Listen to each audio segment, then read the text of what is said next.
Salam ele hormatly adamlary, garaşdyr baky bir tarap ýurdumyzdaky täzelikler kimim habarlar bilen tanıştyrýan Watan habarlar gepleşigimize başlaýar. Şuň hormatly prezidentimiz Serdar Berdimuhammedow ministrler kabinetiniň başlygynyň owasyna toplumna gözegçilik edýän ornwasary ýazmyradowyň kimim welaýetler häkimleriniň gatnaşmagyna san ulgamar kyle iş maslahatyny geçirdi. İş maslahatyna ýurdumyzyň owa hojalygyny kimim welaýetlerde alınıp barýan işleri we sebepleri ykdysady durmuş taýdan ösürmegiň möhüm meselelerine garaldy. Hormatly prezidentimiz sanly ulgamar kyle geçirilýän iş maslahatynyň gün tertibine geçip, ilki bilen Akyl welaýatynyň häkimi Gurbanowa söz berdi. Häkim häzirki döwürde wilaýatda alınıp barýan işleriň ýagdaýy, gallar onuň depkinlerini ýokalandyrmak, kombaýnlaryň we ýük awtoglarynyň dowru güýjüne işledilmegini gazanmak ugruna ýerine getirilýän toplumlaryň işleri barada hatabat berdi. Şol wagtyň özünde goçalaryň hatarara bejerigi we mineral dökünlerini iýmitlendirmek işleri baradaky maglumatlar beýan edildi. Şununla baglanykda wilaýatda yer alma we göýük bagça ekinlerini ösürip ýetişdirmek hemde bir önümleriň bolşugyny üpsin etmek ugruna amala aşylýan toplumlaryň işleri barada hem hatabat berildi. Şeýlekem häkim wilaýatda o milli maksatnamasyna kefiýetlenen wezipeleri ýerine getirmek, medeni durmuş we önümçük maksatly binalaryň hemde beýleki inženerçilik ulgamna degişli deskalaryň guruluşlarynyň depkinlerini güýçlendirmek we olary belirlenen möhletinde tamamlamak ugruna amala aşylýan işler barada hem hatabat berdi. Hormatly prezidentime de hatabat dinläp, gallaçy daýhanlaryň durmuşyny möhüm mewsum bolan gallar ogyny guramaçykly geçirmegiň we ony ýokary hilligimde gysga wagtda tamamlamagyň häzirki döwrüň möhüm talabydygyna öňe çekip, tapşyrylan hasyl üçin hadaplaşyklaryň öýg wagtyny we büyükdünsiz geçirilmegi bilen baglanşykly meseleleri üns merkezinde taklamagy taşyrdy.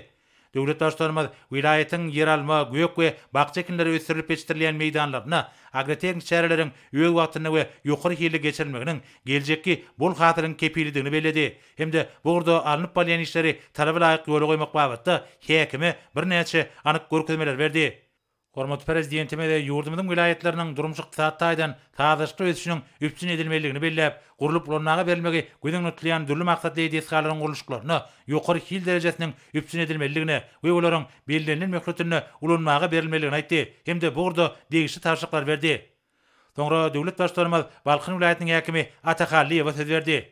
Häkim wilaýatyň ekrançyk meýdanlaryna alınıp barýan işleriň ýagdaýy, gallar onuň depkinlerini ýokalandyrmak ugruna edilýän tagallarlar, galla ýygyjy kombaýnlaryň, ýük ulaglarynyň, galla kabul edici bölümleriň taýdaşly işiniň üpsin edilýäni barada hatabat berdi. Şeýlekem wilaýatda gant şogunlarynyň ekişine taýýarlyk işleri talaba laýyk alınıp barýar. Wilaýatyň gowy çekilen meýdanlaryna hatarara bejergisini ýokary hili geçirmek we yerleri mineral dökünlerini iýmitlendirmek işlerini agrotehnik kadra laýyklykda alyp barmak meselelerini möhüm ähmiýet berilýär. Şununla baglanykda wilaýatda yer almanyň, göýük we bagça ekinleriniň bol hasylyny ösürip ýetişdirmek ugruna berur tagallar edilýär. Şeýlekem häkim wilaýatyň çäklerini guruluşga alınıp barýan binalardaky işleriň ýagdaýy, medeni durmuş we önümçük maksatly deskalaryň guruluşlaryny belirlenen möhletine tamamlamak ugruna ähli berur işleriň ýerine getirilýäni barada hatabat berdi. Hormatly prezidentime de hatabat dinläp, gallar ogyny ulanýan kombaýnlaryň, ýük ulaglaryň dowlu güýjüne işledilmeginiň möhüm talap bolup durýanyny bellemek bilen galla kabul edici bölümleriniň işiniň talaba laýyk ýola goýulmalydygyna, tapşyrylan hasyl üçin daýhanlar bilen hataplaşyklaryň öýg wagtyna geçirilmelidigine üns çekdi. Döwlet başçylarymyz wilaýatyň ekrançyk meýdanlaryna, aýratynda gowy çekilen ýerlerde alınıp barýan ýygyk işleriniň agrotehnik kadra we daýhançylygyň ötün tejribesine laýyk gelmelidigini aýtdy we bu babatda häkime degişli taşyklar berdi. Şununla baglanykda wilaýatda gant şogunlarynyň ekişine guramaçyklyk erişmek üçin zerur bolan taýýarlyk işleri ýokary derejede alınıp barylmalylar. Şu günler ýazlyk yer alma we göýük bagça ekinlerini ösürip ýetişdirmek hemde bir önümler bilen içerki wagtlarymyzda dowlu üpsin etmek ugruna alınıp barýan işler möhüm talap bolup durýar. Şununla baglanykda bekinlerden bol hatyr almak ugruna ähli zerur tagallar edilmeliler. Döwlet başçylarymyz wilaýatyň çäklerini guruluşga alınıp barýan medeni durmuş we önümçük maksatly deskalarda dowam edýän guruluşyk işlerini bir gözegçilikde taklamagyň möhümdigini aýdyp, olaryň belirlenen möhletine we ýokary hil derejesine tapşyrylmagyny üpsin etmek babatda degişli görkezmeler berdi. Soňra hormatly prezidentimiz Daşoğuz wilaýatynyň häkimi Nazar Muradowa söz berdi. Häkim şu günler wilaýatda alınıp barýan işleriň ýagdaýy, gallar ogyny guramaçykly geçirmek, urakda ulanýan ähli obagçylyk tehnikalarynň büyükdünsiz we taýdaşly işini ýola goýmak ugruna ýaýbanlandyrylan toplumlaryň işleri barada hatabat berdi. Ýazyrky döwürde wilaýatyň gowça meýdanlaryna degişli ýygyk işleri batly depkinlerde alınıp barýar. Şunu topragy mineral dökünlerini iýmitlendirmek, gowçalaryň hatarara bejergisini talaba laýyk geçirmek işleri utgoşykly alınıp barýar. Şol buratyň özünde wilayetde şaly kişiniň depkinlerini ýoklandyrmak ugruna zerur işler geçirilýär. Şeýlegem gatabatyň çäklerini wilayetde yer alma we gök bakça ekinlerini ösürip yetiştirmek hemde bir önümler bilen ilatymy da üpçün etmek boýunça alınıp bolýan işler barada giňişen maglumatlar berildi. Şu ýyl sebitde gurulup bulanmaga berilmek meýilleşdirilen desgalarda guruluşyk işleriniň depkinlerini güýçlendirmek ugruna möhüm işler ýerine getirilýär. Hormat prezidentime de hatap etdiňler, wilayatyň obagjylyk pudugyny alınıp bolýan işleriň depkinlerini güýçlendirmek, aýratynda gallarogny gysga möhletde we ýokary hili tamamlamak, şol buratyň özünde tapşyrylan hasyl üçin hataplaşyklary öz wagtyna geçirmek meseleläriniň wajypdygyny öňçekdi. Döwlet başlarmada gowy çekilen meýdanlarda şu gyzgalanly döwürde alınıp bolýan ýygyk işleriň talaba laýyk ýola goýulmagynyň, onda obagjylyk tehnikalarnyň we gurallarynyň dowul güýjüne işledilmeginiň geljekki bol hatyryň kepilidigini bellädi. Şol buratyň özünde şaly kişini guramaçylyk we ýokary ýyly geçirmek meselelerine möhüm ähmiýet berilmeliler. Hormat prezidentimiz tutuş ýurdumyzda bolşýaly wilayetde önüm bolşuny gazanmak meselesine uly ähmiýet berilmeligini, yer almanyň we gök bakça ekinleriniň bol hasylyny ösürip yetişdirmek, şunda içerki badarlarda dürli görnüşli gök we bakça önümleriniň bolşugyny üpçün etmek meseleleriniň döwrüň möhüm wezipesini bellädi. Döwlet başlarymyz medeni durmuş we öňümçük maksatly desgalaryň guruluşyk işlerine ýokary hil derejesiniň üpçün edilmeginiň we olaryň belirlenen möhletlerde ulanmagy tapşyrylmagynyň möhüm talap bolup durýanyny aýtdy we bu babatda häkimi bir näçe tapşyryklar berdi. Sanly markalyga geçirilýän iş maslahatynyň barşynda soňra hormat prezidentimiz Liwap vilayatynyň häkimi Amanyliýew söz berdi.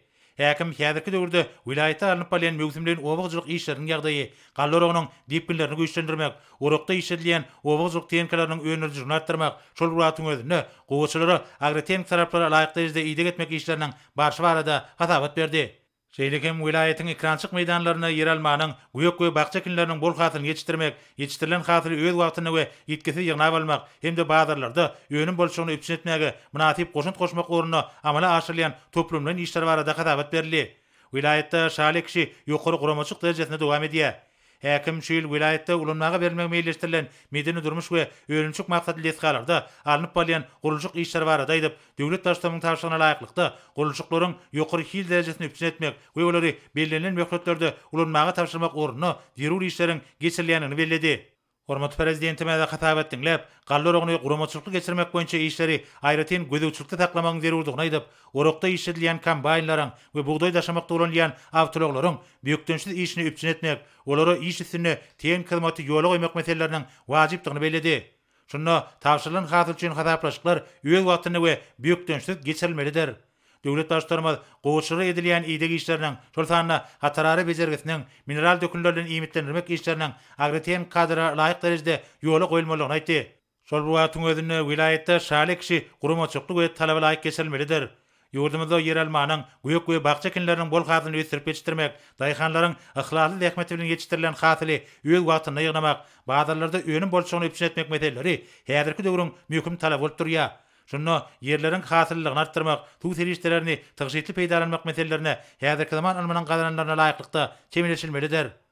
Hormat prezidentimiz şu ýyl wilayetde gurulup bulanmaga berilmek meýilleşdirilen medeni durmuş we öňümçük maksatly desgalaryň öz wagtyna gurulup gutarylmalydygyny, guruluşyk işlerine ýokary hil derejesiniň üpçün edilmeligini belledi. Bu babatda häkimi bir näçe anyk tapşyryklar berdi. Soňra döwlet başlarymyz Mar wilayatynyň häkimi Anyberdiýew söz berdi. Häkim wilayetde alınıp bolýan işler aýratynda gallarogny guramaçylyk geçirmek we bu mögümde işledilýän tehnikalarň ýokary önürjüligini üpçün etmek ugruna edilýän ýakly taraplaryň tagallar barada hatabat berdi.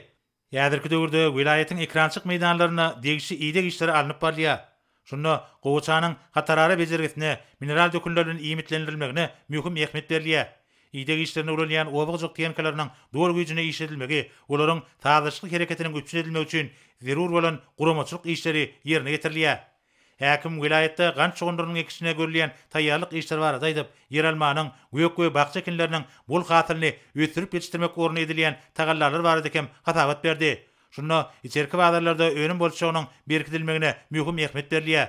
O milli maksatnamasyna we ýurdumyzda 2019-2025-nji ýyllarda durumçy ykdysadydan ösürmek maksatnamasyna laýyklykda şu ýyl wilayetde ulanmaga berilmek meýilleşdirilen medeni durmuş we öňümçük maksatly desgalarda alınıp bolýan guruluşyk işleriniň depkinlerini ýoklandyrmak boýunça ähli zerur işler ýerine getirilýär.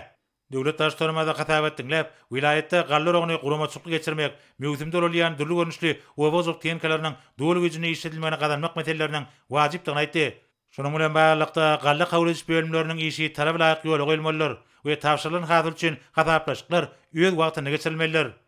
Döwlet başlarymaz goçuly edilýän ýygyk işleriniň agreten kadra laýyk gelmeginiň zerurdygyny belläp, olaryň ýokary hili we belirlenen möhletlerde geçirilmelidigine ünsçekdi. Hormat prezidentime de vilayetde yer almanyň güýük we bagça ekinleriniň bul hatyryny ösürip ýetişdirmegiň, içerki bazarlarda ýönüm bolşugyny üpsün etmek ugruna edilýän işleriň netijelik hädeti iyi bolmagynyň wajypdygyny belledi. Hormat prezidentime de şol buratyň özünde vilayetde guruluşa alınıp barlayan dürli maksatly desgalardaky işleriň depkinlerini güýçlendirmek, olaryň belirlenen möhletlerde ulanmagy tapşyrylmagyny üpsün etmek meselelerine zerur ähmiýet bermegi taşyrdy. Soňra hormat prezidentime de ministrler kabinetiniň başlygynyň ornatary Ýazmyradow söz berdi.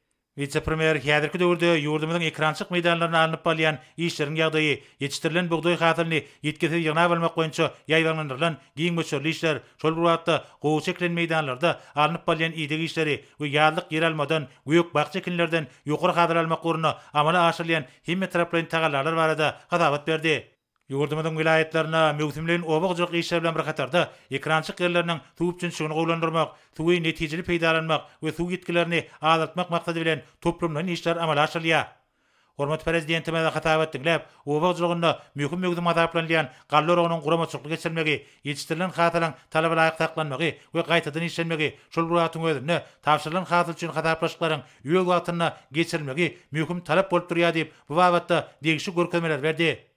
Goçanyň we beýlik ekinleriň bol hasylyny kemale getirmek maksady bilen alınıp barlayan ýygyk işleriniň depkinleri güýçlendirmeliler. Olar agreten kadra laýyklykda geçirilmeliler. Şonuň bilen birlikde şaly kişiniň talaby laýyk alınıp barlmagy, şoňunlar ekşine görýän taýýarlyk işleri ýygyderli gödükçükde saklanmalylar diýip döwlet başlygy belledi. Hormat prezidentime de vilayetlerde ösürilip ýetişdirilýän yer almadan güýük we bagça ekinlerinden bol hatyr almak ugruna zerur işleriň ýerine getirilmeligini aýtdy. Döwlet başlarymyz suw terişlerini netijeli peýdalanmak, onuň ulanşyny, häzirki zamanyň ösen tejribesini we sanyl gomy ulanmak bilen baglanşyk meseleleri ilmi sahasy seljerip, degişli teklipleri taýýarlamagy tapşyrdy. Hormat prezidentime sanyl gomy arkaly geçirilen iş masalyny jemläp, oňa gatnaşanlara berk jan saglyk, maşgala awadançylygyny we halkymyzyň bagtyar durmuşynyň, watanymyzyň rawaşynyň bähbidine alyp barýan işlerini üstünlikleri arzu etdi. Ne bolsa hormatly prezidentimizin adyna gelen gutluklary bilen tanışýarys. Ilkinji tanıştyrjy gutlugymyzda şeýle diýilýär. Onuň Al-Hedrati Türkmenistanyň prezidenti Jenap Serdar Berdimuhammedow, hormatly Serdar Gurbanoğluýewiç, şu ýyl beze şanly senäni Azerbaýjan Respublikasy bilen Türkmenistanyň arasyna diplomatik gatnaşyklaryň ýoly goýulmagynyň 30 ýyllygyny belleýär. Size bu şanly waka münasibetli tüýsürekden utlaýan, size hemem Türkmenistanyň doganlyk halkyna iň gowy arzuwlaryny beýan edýän. Azerbaýjan bilen Türkmenistanyň arasyndaky gatnaşyklar taryhy dowamyna doganlyk ýagdaýynda ýaşan halklarymyzyň erkisliginden gelip çykýar. Geçen döwürde umumy taryhymyzda dost doganlygy hem özara hormaty esaslanýan gatnaşyklarymyz okuluny ösmek bilen hil taýdan täze derejäge çykdy. Hem häzirki wagtda strategik hyzmatdaşlyk häsiýetine eýedir. Munyň özü aýratyn kanagatlanma duýgusyny döredýär. Özara saparlar, ýetdirli gatnaşyklar, durly ulgamlarda gol çekilen resminamalar, amalaşylan bilelikdäki taslamalar hyzmatdaşlygymyzyň giňeldilmegine möhüm orny geledi. Biziň syýasy gatnaşyklarymyzyň ýokary derejesi ykdysady, ulug logistika, energetika, insanperwer we beýleki ulgamlarda netijeli hyzmatdaşlygymyz bilen utgaşýar. Biziň gatnaşyklarymyz şeýle-de halkara gurulmalarynyň çäklerini üstünlikli dowam etdirilýär. Azerbaýjan bilen Türkmenistanyň arasyna ähli ulgamlarda, hususan ulug toplumyna hyzmatdaşlyk ösdürmek üçin amatly şertleri bar diýip hasap edýän. Şol mümkinçiliklerden netijeli peýdalanyp bilelikdäki tagallar netijesinde däp bolan dostlyk gatnaşyklarynyň putolandyrylmagyny, hem hyzmatdaşlygymyzyň mundan beýlegim ösdürilmegini gazanjakdygymyza inanýan. Size ýene bir gezek tüýsürekden utlap berk jan saglyk jogapkärli işiňizde üstünlikler Türkmenistanyň doganlyk halkyna bolsa hemişe awadançylyk we rawaşlyk arzu edýän. Hormatlamak bilen İlham Aliýew, Azerbaýjan Respublikasynyň prezidenti. Boğutlu'da şeyle sözleri var. Onun Al-Kidrati Türkmenistan'ın prezidenti Cenab Serdar Berdimuhamedova size Finlandiya Respublikası bilen Türkmenistan'ın arasında diplomatik katnaşılan yolu koyulmanın 30 yıllığı münasebetli tüysürükten utluğulurmu hemem sizin yurdunuza ve halkınıza avadançılık ve ösüş varidaki en qow arzularımı beyan etmek isteyen sizin Al-Kidratiniz tüysürükten hormat koyganın maridaki inanırmalarımı kabul edin. Sauli Niinistö, Finlandiya Respublikası'nın prezidenti.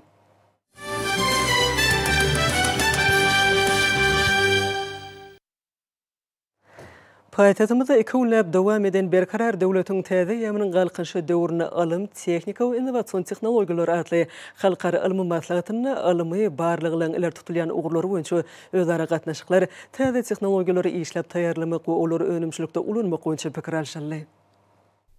Irden halkara maslahaty öz işine bir neçe uğurlar boyunca dowam etdi. Ýaşgyrlyk Hakyfatynaky halkara Nevit Weýgady Üniversitetine geçirilen nanotehnologiýalary, hemik tehnologiýalary, täze materiallary öwrenmek we energetika atly bölümde türkmen hünärmenleri daşary ýurtly alymlary häzirki döwürde ýurdumyzyň Nevit Weýgady hemi energetika podoklarının önemçiligine ornaşdyrylýan täze işläp taýýarlamalary bilen tanıştyrdylar. Bu ýokary mekdebine mugallimleň talepleň alym gözlegleriniň taslamalarının sergisi uly gyzyklanma döretdi. Dürli gurlaryň nazarlayan bu işler häzirki döwürde möhümligi bilen tapawutlanýar. Ýaşlaň döretçilik alym gözlegleriniň mümkinçilikleriniň ulydygyny görkezýän sergidäki işleň her biri önemçiligi ornaşdyrylmagy niýetlenendir. Ilimler Akademiýasynyň Tehnologiýalar Merkezine biotehnologiýa, molekulyar biologiýa, owu hojalygy, ekologiýa we genetika urlaryny alyp taýdan ösürmegiň meseleleri aralyp maslahatlaşyldy. Onu Huan üýtgemegi, owu hojalyk ilminiň wezipeleri, owu hojalygynyň innowasion ösüşi bilen baglanşykly meseleleri garaldy. Şeýle hem halkara ilmi tehnika hyzmatdaşlygyň geljek ugurlary, ýokary tehnologiýalary önemçiligi döretmekde, durmuş ulgamynda sany tehnologiýalary ulanmakda, umumy akademik binýat döretmekde we sebit meçlerinde has giň derejede almatenik wezipeleri çözmek üçin hyzmatlar ulgamyny emele getirmekde toplanan tejribeler barada aýdyrly. Türkmenistanyň Telekommunikasiýalar we Informatika institutyna maglumat we aragatnaşyk ulgamlary, kompýuter tehnologiýalary ýaly ugurlar boýunça pikir alşmalar boldy.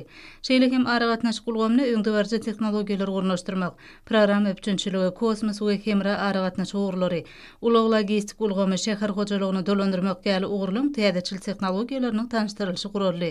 Dünya alimlerinin ıhlatly işleri, olan täze atışları we oňyny işläp taýýarlamalar netijesinde durmuşyň ähli urlaryny ösen medeniýet, ýokary derejeli mümkinçilikler aradaşýar. Umumyň ilmiň gazananlary insan durmuşyna tutuşlygyna gurşap alýar. Murat Garif adyna Türkmenistanyň Döwlet Lukmançylyk Üniversitetine häzirki zaman lukmançylyk we derman terişdelerini ösürmek tehnologiýalary ýaly meseleler aralyp maslahatlaşyldy. Şonda alimler kardiologiýa, mikrohirurgiýa, stomatologiýa, oftalmologiýa, travmatologiýa, onkologiýa, nanotehnologiýa şeýle hem anyklaýyş enjamlarynyň toplamlary babatda täzeçil usullary boýunça pikir alşdylar. Çıkışlarda lukmançylyk ilminiň durly urlaryny ösürmegiň möhüm meselelerini garalda geçirilen ilmi barlygy işler barada maglumatlar berildi. Türkmen Döwlet Ykdysadyýet we Dolandyryş Institutyna innowasion ykdysadyýet ugry boýunça mejlis geçirildi. Onu salgyt we maýy goýum siýasatynyň öňnäç diplomatiýasynyň söwda gatnaşyklaryny ösürmegiň, iri düzümleýin taslamalary durmuşa geçirmegiň meselelerini, maglumat tehnologiýalarynyň ykdysadyýetde eýleýän orunyna seredildi. Berkarar döwletiň täze ýamynyň galkynşy döwrüne alym, tehnika we innowasion tehnologiýalary atly halkara ilmi maslahaty degişli düzümleň arasynda netijeli hyzmatdaşlygy pogtalandyrmak üçin ygtybarly binýat bolup durýar.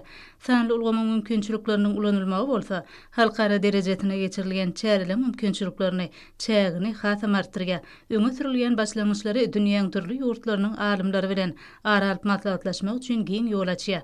Magtumly adyna Türkmen Döwlet Üniversitetine insan perwer ilimleri ösürmegiň esasy ugurlary boýunça maslahatlar boldy. Bu ýerde bilim siýasatçylygy, ýokary netijeli sportda we beden terbiýet agaldyş şereketine, etno ekologiýa ugurlaryna innowasion tehnologiýa, kompýuter lingwistikasy ýaly ugurlary öz içine alýan pikir alşmalar boldy. Şeýle hem alimler taryh we arheologiýa barlygynyň jemleri, mugallimçilik, sungaty, sady we edebiýaty öwrenmek boýunça geçirilen işleň netijeleri boýunça çykyş etdiler. Häzirki döwürde ilmiň ykdysadyýetin köp pudoklaryna, durmuş ulgamyna, günnelik durmuşda zerur amatlykları döretmek babatda möhüm orny eýleýänligi görünümsiz hakykatdyr.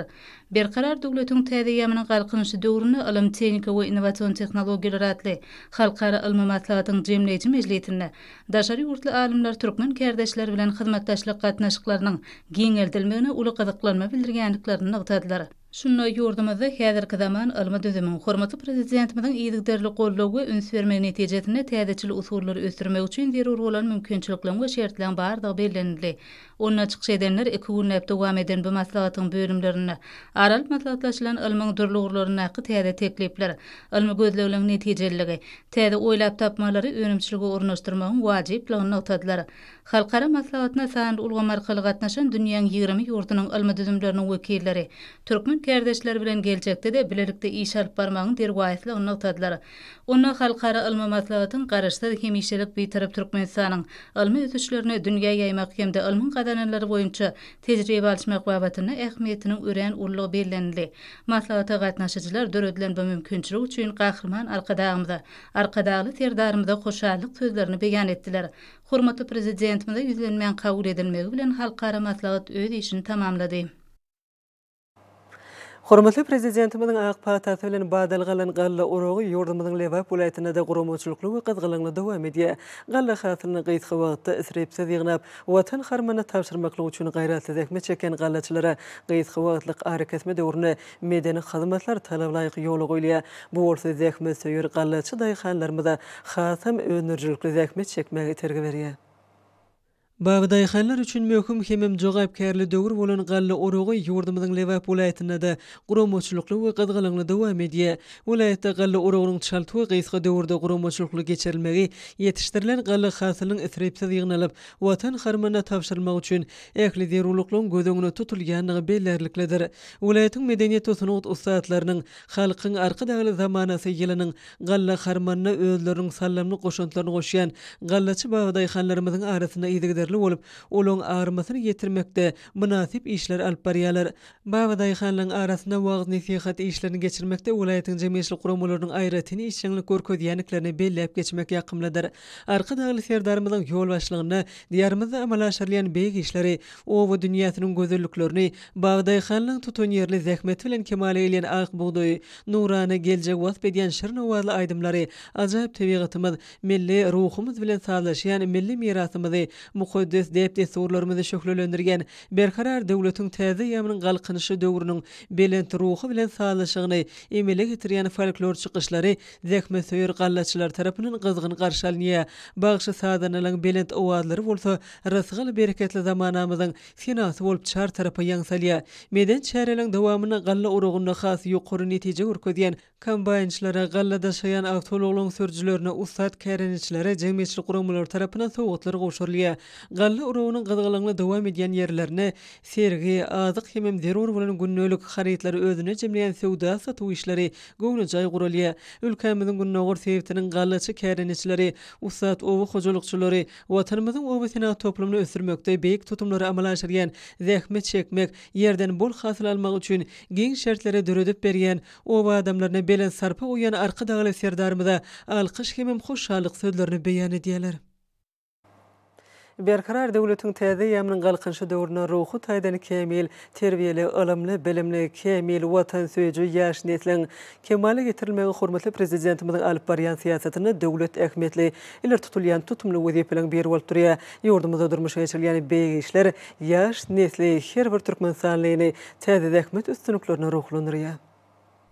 Jemgyýetçilik guramalarynyň merkezi binasyna halkyň arkadagy zamanasy täze siýasy ugry we ýaşlar atly maslahat geçirildi. Bu maslahatda Türkmenistanyň Milli Geňişliň halk maslahatynyň agzalary, Milli Geňişliň mejlisiň deputatlary, jemgyýetçilik guramalarynyň wekilleri we işçiň agzalary, şeýle-de ylym, bilim, saglyk, sport pudoklarynyň wekilleri işçiň gatnaşdylar. Maslahatyň gün tertibiniň esasy meselesi berkarar döwletiň täze ýamynyň galkynşy döwrüne hormatly prezidentimiziň başdanlygyna alınıp barýan ýaşlar baradaky döwlet siýasaty, ýaşlarymyzy ruh, ahlak, medeni aň bilim taýdan ýokary düşünjeli, sagdy nesiller edip terbiýelep ýetişdirmekde döwlet tarapyndan durmuşa geçirilýän işlere bagyşlandy. Türkmenistanyň Milli Geňişliň halk maslahatynyň agzalarynyň mejlisiň Demokratik Agrar Senagatçylar we Telekeçiler partiýasynyň ýaşlar guramasynyň zenanlary birleşiginiň wekilleriniň gatnaşmagynda welaýatlarda geçirilen maslahatlar duşuklary işçiň häsiýeti betlendi. Çykyş edenler berkarar döwletiň täze ýamynyň galkynşy döwrüne Türkmenistanyň ýaşlar yaşlar baradaky dowlat siýasatynyň 2021-2025 ýyllar üçin dowlat maksatnamasyny ýerine ýetirmek boýunça degişli işleň üstünlikli durmuşa geçirilýändigini, ýurdumyzda ötüp gelýän ýaş nesiller hakyndaky aladanyň dowlatyň öz merkezine durýanyny, ýaş nesiliň jemgyýetçilik durmuşyna işçen gatnaşmak üçin giň mümkinçilikleriniň döredilýändigini uly buýsunç bilen bellep geçdiler. Maslahatlarda çykyş edenler diýarymyzda durmuşa geçirilen ýaşlar siýasatynyň ýaş türkmen sanynyň sagdyn ötmegi, şahsiýet hökmüne kemale gelmek üçin has amatly şertleri döretmäge, jemgyýetiň we dowlatyň bähidine, olaň aň paýhas dörejlik hem ruhy kuwatyny dowly derejede amal aşyrmak üçin mümkinçilikleri giňetmäge gönükdirilendigini aýratyn bellep geçdiler. Maslahatlarda gahrman arkadagly serdarymyzyň janlarynyň sag işleriniň rowatçy bolmagy arzu edildi. UNESCO-nyň işleri barada Türkmenistanyň milli toporunyň meýilnamasyna laýyklykda Beýik Türkmen şahyry Magtymly Pragynyň 300 ýyllyk dawratyna bagyşlap Balkan welaýatynyň Magtymly etragyna geçirilen maslahat şagyriyet äleminiň öçmejek nury diýilip atlandyryldy. UNESCO-nyň işleri barada Türkmenistanyň milli toporunyň sekretariýatynyň Genallar Birleşiginiň Magtymly adynaky ýaşlar ugulamasynyň merkezi geňeşleriniň Alymlar Akademiýasynyň Magtymly adynaky Dil, Edebiýat we Milli Golýazmalar Institutynyň Medeniýet ministriniň Balkan welaýaty häkiminiň bilelikde geçiren maslahatyna çykyşlary uly orun berildi. Maslahatyň çäklerine dörli çäreleň gurulmagy gyzykly tarapdan häsiýetlendi. Paýtatymyzdaky merkezleşdirilen kitapxanalar ulgamynyň atasalyh adynaky kitapxana şahamçasynyň gurulmagyny türkmen standartlary baş dowlat gullugynyň Gökderedäki şaharlardan jaş we sagyldyş merkezine medeniýet we sunugat işgärleriniň hem Magtymly Pragynyň şagyriyet güni münasibetli geçirilen dörejilik duşugy milli medeniýetim köňlümiň täji arzulan zamanan gelli Pragy diýilip atlandyryldy. Mektep okuwçylarynyň diýinjaş mögsümine bilim, sport we ýaşlar siýasaty ministrlikleriniň jemgyýetçilik olaň bilelikde guramoklaryny diýinjaş merkezlerine dörli çärelere giňerim berilýär. Olaň her biri ýokary işçiligi bilen tapawutlanýar. Çäreler körpenesliň wekilleriniň wagtlaryny şadýanlykda geçirmeklerine ýardam edýär. Eýdigderli häsiýete betlenýän çäreler bilimli bolmak, mirasy hormat goýmak, sagdyn berk bedenli bolmak, watan söýüjülük ýaly ýöreligleri özüne jemleýär. Häzirki günlerde türkmen türgünleri halkara ýarşlaryna üstünlikli çykyş edýärler. Gadanylýan ýeňişliň her biri türkmen sportunyň agryny belende göterýär. Agry atletika boýunça ýetkinjeklerin arasynda Meksikada dowam edýän dünýä çempionatyny 55 gram agramda çykyş eden paýtagtymyzdaky Alim Orta Sport Mekdebiniň 9-njy sınıf okuwçysy Perhat Bagtiýarow itekläp götermekde 125 gram galdyryp, ikinji orny eýläp gümüş medal nasip boldy.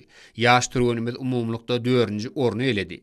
Häzirki günlerde ýurdumyň sport we ýaşlar siýasaty ministrliginiň meýilnamasyna laýyklykda degişli kadrlaryň berja edilmegi bilen geçirilýän ýarşlar üstünlikleri betlenýär. Aşgabat şäheriniň sport we ýaşlar siýasaty baş müdürliginiň guramagyna golf boýunça geçirilen ýarş türgünleriň tejribesiniň artýanyny görkezdi. Paýtagtymyzyň çempionaty 9 tapgyrdan ibarat boldy. Her bir türgüniň ukybyny öwrenmeklige mümkinçilik berýän sport bäsleşikleri geljek üstünlikleriň ödenleri. Yarışlar türgüleriň maksady okullugyny äşgär edýär. Ustatlygyň anam ihlas bilen utgoşmagy ýokary netijäniň ödendir. Bilen sepkitler eýlemek ýygyderli geçirilýän yarışlarda esasy wezipeleriň birini urýar. Bu ýagdaý sport bäsleşikleriniň gyzykly bolmagyny üçin edýär. Balkan welaýatynyň sport we ýaşlar siýasaty baş müdürliginiň Balkan welaýaty futbol federatsiýasy bilen bilelikde geçirilen sport çäresi gyzykly tarapdan häsiýetlendi. Hormatly adamlar, ene bolsa ýurdumyzyň welaýatlaryny we paýtagtymyz Aşgabat şäherini şuň 13-nji iýuny saat 20-den 14-nji iýuny saat 20-çe boljak we barada Türkmenistanyň howa maglumatlygynyň berýän habary bilen tanyş boluň.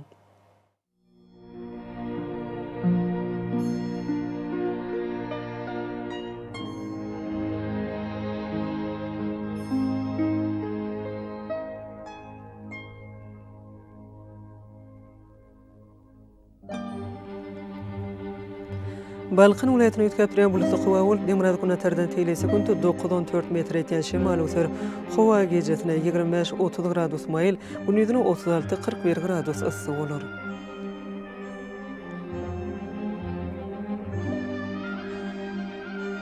Ahal welaýatyny ýetkäpdirýän bulutly howawul gündüzine teýlese günde 9-14 metr etýän şemal öser. Howa gejesine 23-28 gradus maýyl, gündüzine 37-42 gradus yssyk bolar.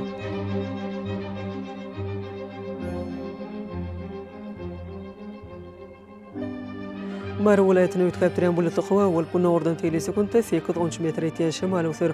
Howa gejesine 24-29 gradus maýyl, gündüzine 37-42 gradus yssyk bolar.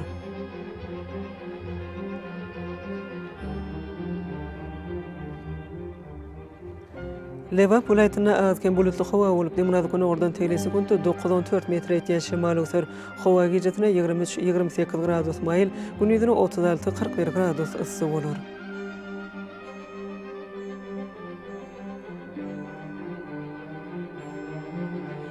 Daş vilayetine ütkep duran bulutlu hava olup günü oradan teylesi günde 8-13 metre etken şimal öser hava gecetine 21-26 gradus mayıl, günüdüne 35-40 gradus ısı olur.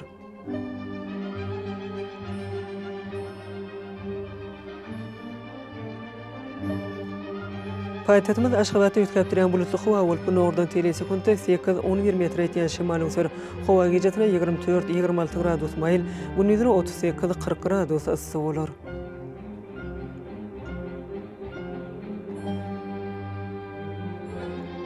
Ýurdumyzda boýunça iýun aýynyň 14-nä magnit hadisasynyň gowşuk täsirli bolmagyna garaşylýar.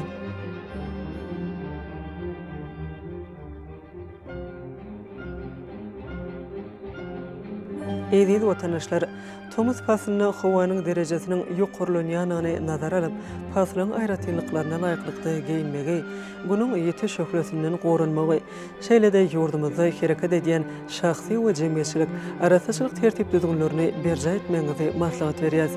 Mehriban eýleşler, bulary berja etseňiz ýylyň islenik pasylyny öz saglygyňyzy gorap bilersiňiz.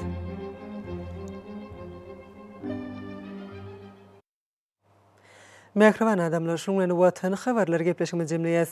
Berkarar döwletiň täze ýamynyň galkynşy döwrüne aty watanymyz Türkmenistan ähli wagtlarda ösüşler betlenýär. Ähli ösüşleriň özeninde bolsa halkyň behwidi bar. Çünki biziň ýurdumyzda döwlet adam üçindir. Hoş wagtyňyz.